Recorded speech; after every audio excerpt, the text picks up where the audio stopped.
I'm going to show you a neat little garden trick that I have. This is something that I made up. Didn't take me but a couple of minutes in the shop. Took a stick of wood, drilled some holes in it, and I'm going to use this in the garden to separate my seeds. What I did is when I read about the seeds, it said to plant them 4 to 6 inches apart. So I put these, I drilled holes every 5 inches. Between 4 and 6 is 5, so that's what I did. So every 5 inches I put one of these drilled through there, and it said to plant them 1 inch. These protrude 1 inch out of here. All right, so now to put my holes in the ground for the seeds that I'm going to plant, you just stick it into the soil and kind of rock it back and forth, and that wallers a hole into the ground. So now you can easily drop your seeds down into that hole.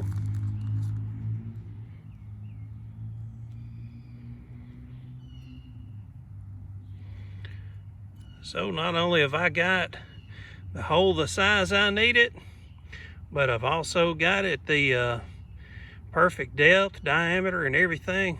All I got to do is push the soil over and I am ready to go. I want to show you a big difference between using leaves as mulch, which I have in this bed here, and I have no leaves as mulch in this bed. Both of these beds were watered the exact same time. Both beds have soil that came from the same pile of dirt. So let's see what we got here. Look how this just crumbles. This was just watered, I think it's 2 days ago. And today is just April 3rd. So this is very early in the spring. Here's some ground that hadn't been broken. You can see that it barely wants to stay together. All right, now let's go check out the soil that has leaves used as mulch. All right, so we'll break into these leaves here, move them to the side.